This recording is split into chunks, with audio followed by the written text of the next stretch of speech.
делаю я.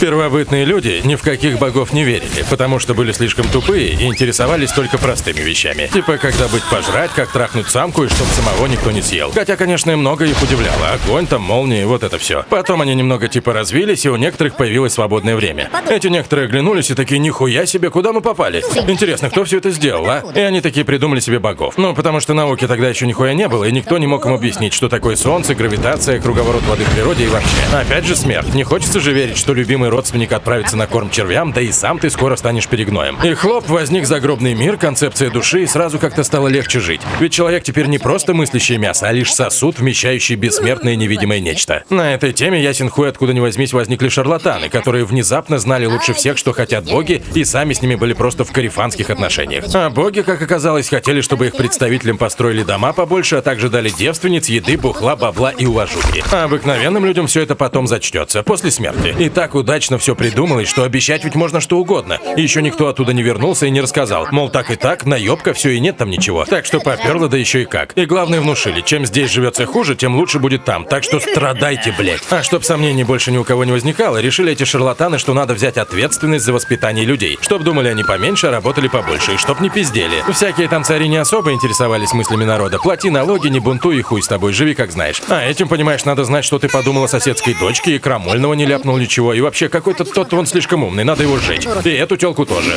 А вон ту забить камнями. И вскоре так они всех нахуй запугали, что люди срать уже боялись без приказа и напутствия. И даже всяким там вождям, царям и королям пришлось делиться властью с этими жрецами. Но они, естественно, между собой договорились, потому что вместе стадом проще управлять. Так что одни стали рулить материальной жизнью, а другие, блядь, духовной.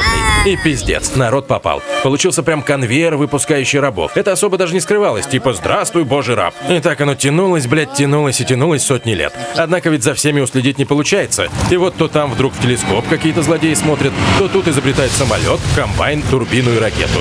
И общий уровень развития хоть и медленно, но ведь растет. Вот и читать уже умеют почти все. И начинают, суки, задавать вопросы. По типу, почему Земля не плоская? Вы же говорили, на слонах она стоит. И где же Бог? Мы тут слетали в космос, там никого нету. И вообще похоже, что вы все пиздите. Но шарлатанов пошатнуть оказалось не так-то просто. Землей ошиблись, извините, говорят, а Бог везде. Это мы так для красоты сказали, что он на небе. Бог, он везде. И, кстати, смерть никто не отменял, а мы по-прежнему в этом вопросе главные. И можем сделать так, что слишком любопытные будут гореть в аду. Довольно долго. Вечно, например. Так что пиздуйте нахуй вместе со своей наукой и не забывайте, блядь, страдать. Потом воздастся. А сами пришли такие к царю и говорят: «Слышь, царь, похоже, что пиздец хорошим временам приходит, надо что-то делать». А царь им отвечает: «Спокуха, пацаны, все схвачено. Наука в жопе, телевизор всех зомбирует, образование считай, что нет, так что большинство народу все равно под нами ходит и ходить будет. А остальным пизды дадим, как мы умеем. Не ссыте, все нормально». И успокоились жрецы и разошлись по своим хоромам.